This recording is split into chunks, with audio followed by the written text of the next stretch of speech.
तो आप जीते, लेकिन ये इलेक्शन आपकी कल एक मैं तकरीर सुन रहा था जिसके अंदर आपने अपने बारे में बताया और मेरे ख़ायब बैरिस्टर असदुद्दीन अवैसी साहब के बारे में जिस लहजे का आपने इस्तेमाल किया। ये इलेक्शन के अंदर मजलिस इत्तेहाद उल मुस्लिमीन अगर चाहती तो हम 20 सीटें लड़ सकते थे, 40 लड़ सकते थे, 50 लड़ सकते थे, लेकिन हमने सिर्फ 2 ही सीटें लड़ने का फैसला किया और उसमें एक सीट यहां की ओखला की शिफा भाई की सीट थी। अमानत भाई, मैं दिल्ली का जिम्मेदार हूं, असद भाई इतना यकीन रखते हैं। मैं आपको आज एक बात पूरी ईमानदारी के साथ कहना चाहता हूं। शिफा भाई को मैंने कभी देखा नहीं हूं, मैं कभी उनसे बात नहीं किया, ना कभी मेरी गुफ्तगू हुई, ना मैंने उनके साथ फोन के ऊपर बात किया। आज एक सियासतदान नहीं, एक दीवाना, एक जुनूनी, एक अपनी कौम से मोहब्बत करने वाला महमूद हमारे साथ जुड़ा है। आज आपको मैं बताना चाहता हूं, अगर शिफा भाई अगर हमारे उम्मीदवार नहीं रहते तो मजलिस इस महमूद को टिकट देने वाली थी। महमूद इलेक्शन लड़ने वाला था हमारी तरफ से। पूरी दिल्ली की यूनिट, शोएब भाई हो, हमारे भूरे भाई हो, पूरे लोगों ने मुझे मनवाया था, लेकिन महमूद भाई, जब शिफा और रहमान के 2 बच्चों की तस्वीर हमारे सामने आई, उस दिन हमने ये फैसला किया कि हम इन 2 मासूम बच्चों के लिए खड़े रहेंगे, पूरी ताकत के साथ खड़े रहेंगे। नूरीन भाभी के लिए जो अपने शौहर को पिछले 5 साल से जेल के सलाखों के पीछे देख रही है, हम उनके लिए खड़े रहेंगे। हमने ये फैसला किया और आप हम पर इल्जाम लगा रहे हैं, आप हम पर ये इल्जाम लगाकर कह रहे हैं हम वोट काटने के लिए आए हैं। तो अमानत भाई, एक बात ये भी आप अच्छी तरह से सुन ले, अगर आप आम आदमी पार्टी के अंदर रहते या किसी और पार्टी के अंदर रहते और बिना वजह आपके ऊपर यूएपीए लगाया गया होता तो यकीन मानिए हम पार्टी को दरकिनार करते, आपके खिलाफ भी उम्मीदवार हम खड़ा नहीं करते, क्योंकि आप का और हमारा, ठीक है आप अलग अलग पार्टियों के अंदर हम रहेंगे, जमहूरियत है, कोई अलग अलग पार्टियों में रह सकता है, लेकिन अमानत भाई, मेरा और आपका एक और रिश्ता भी है और वो कलमे का रिश्ता है। तेरा मेरा रिश्ता क्या? तेरा मेरा रिश्ता क्या? तेरा मेरा रिश्ता क्या? आपने बड़े अकड़ कर ये बात कही कि कौन इम्तियाज जलील। जब आप केजरीवाल जिंदाबाद के नारे लगा रहे थे, ये वही इम्तियाज जलील अपने आका मोहम्मद मुस्तफ़ा सल्लल्लाहु अलैहि वसल्लम के खिलाफ जब गुस्ताखी हो रही थी तो आपकी पार्टी इस मुद्दे के ऊपर रास्ते पर नहीं आई थी। हमने हिंदुस्तान की तारीख के अंदर इतनी बड़ी रैली निकाली नहीं गई थी। जब आप अरविंद केजरीवाल जिंदाबाद के नारे लगा रहे थे तो मैं लब्बैक की आवाज दिया, तो हजारों की तादाद के अंदर उस सरजमीन के ऊपर जहां पर शिवसेना और भारतीय जनता पार्टी की हुकूमत है, तुम अपने मालिक के लिए नारे लगा रहे थे और हम नारे तकबीर अल्लाहू अकबर कहकर रास्तों के ऊपर निकले थे। के लिए चला गया और वहां जाने के बाद सबसे पहले मैंने यही बात कही कि तकरीर शुरू करने से पहले उसका हिसाब चुकाया जाए। और मैंने क्या कहा था,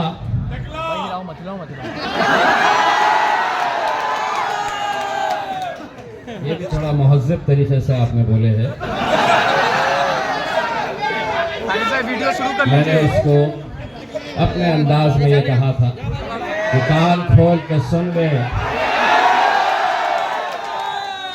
ये मुल्क, कोई बात नहीं, मोबाइल आने दीजिए, कोई मसला नहीं। शायद उस दिन उसको समझ में आ गया होगा कि अगर हिंदुस्तान के अंदर कोई वाहिद जमात है जो ईंट का जवाब पत्थर से देने की ताकत रखती है, वो मजलिस इत्तेहाद और मुस्लिमीन है। जिस जबान में तुम बात करेंगे उसी जबान के अंदर तुम्हें जवाब दिया जाएगा। वो उसका हिसाब था, आज शक्ति कपूर का हिसाब लिया गया। उन्होंने, किसी ने उनसे कहा, इधर आ जाइए, किसी ने उनसे किसी ने उनसे कहा मोबाइल कहीं ना नीचे करने को कि इम्तियाज जलील आपके बारे में ये कह रहा था कि आम आदमी पार्टी को वोट देने का मतलब ये है कि आरएसएस को वोट देने के बराबर है। तो उन्होंने बड़े ही तंजिया लहजे में जवाब देते हुए ये कहा कि किसके बारे में बात कर रहे हैं, वो तो हार चुके हैं। मैं आपको एक बात बताना चाहता हूं अमानत भाई, अल्लाह को तकब्बुर पसंद नहीं है। क्या कर रहे भाई, क्या कर रहे हो? और अगर आपका ईमान के ऊपर यकीन है तो एक बात ये भी समझ लीजिएगा कि तो इज्ज़ मंतशा तज़िल्ल मंतशा, इज्जत का और जिल्लत का देने वाला खुदा है। शायद आपको इस बात का भी अंदाजा हुआ होगा कि जिस दिन मैं हारा था उस दिन जीतने वालों से ज्यादा चर्चे इस हारने वाले के चर्चे थे। ठीक है, गिरे हैं, फिर उठेंगे, फिर लड़ेंगे, फिर जीतेंगे। एक बात आपने ये भी सुनी होगी, गिरते हैं शह सवार ही मैदान जंग में,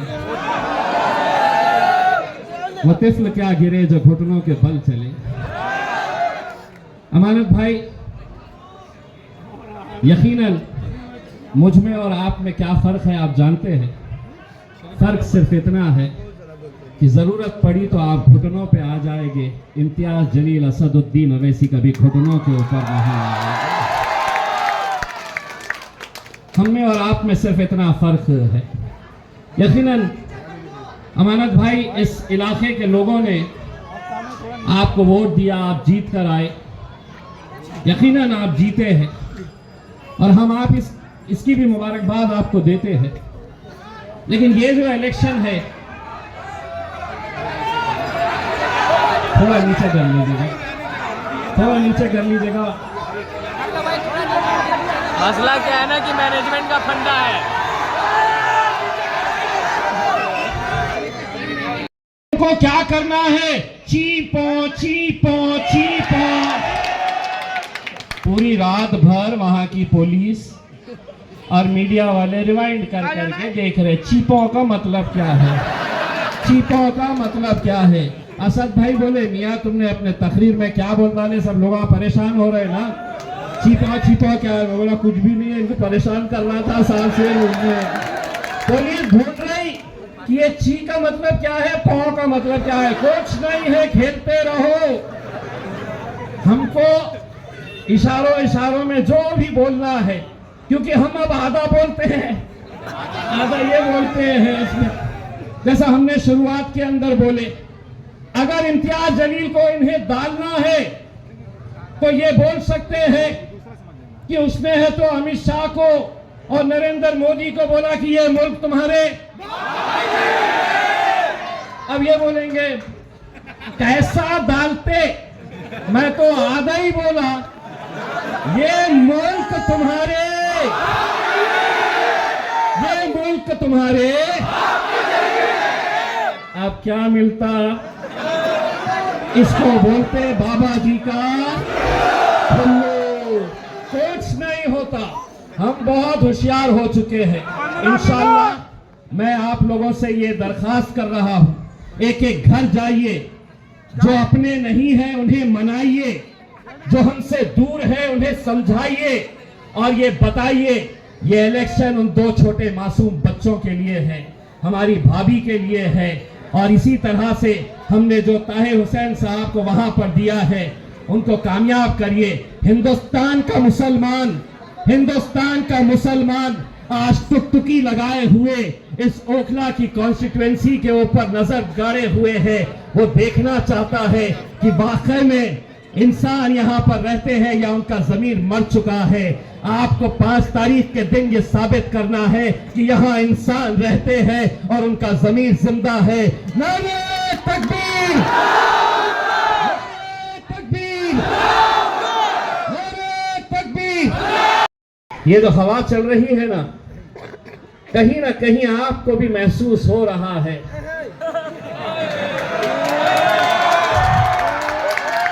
कहीं ना कहीं आपको भी ये डर सता रहा है कि रुख बदल रही है हवा।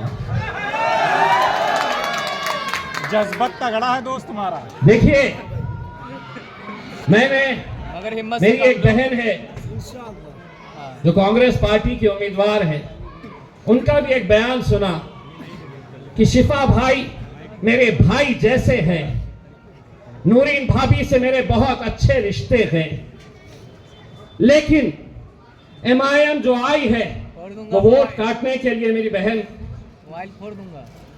भाई बहन के रिश्ते को अगर सही मानों में आप समझती है तो जिस तरह महमूद हमारे साथ आया है आप भी ऐलान कर दीजिएगा, आप भी ऐलान कर दीजिएगा। इलेक्शन आएंगे, इलेक्शन जाएंगे, कोई हारेगा कोई जीतेगा, लेकिन बहन हिंदुस्तान के अंदर मिसाल कायम कर दीजिएगा कि एक बहन अपने भाई के लिए कुर्सी को ठोकर मार सकती है करके। आ जाइए, मैं आपको भी दावत दे रहा हूं। जिस तरह ये यहां की आवाम ने आज तय किया है कि हमने इतने साल सबको आजमाया है, लेकिन इस बार मजलिस इत्तेहादुल मुस्लिमीन तो इस वजह से आप साथ दे रहे हैं क्योंकि हमने एक मजलूम इंसान जो जेल के अंदर कैद है, उसकी बेल नहीं हो रही, सुनवाई नहीं होती, कानून क्या अलग अलग बना हुआ है इस देश के अंदर। हम ये सवाल नरेंद्र मोदी से पूछना चाहते हैं, अमित शाह से पूछना चाहते हैं, कितने साल तक तुम एक इंसान को जेल के अंदर कैद रखेंगे? एक जगह खड़े रहो बेटा। अगर दोषी है तो बताओ, लेकिन आज तो सिर्फ एक आरोप लगा हुआ है, आरोप के ऊपर इतना बवाल मचा हुआ है। मचाने वाले कौन है?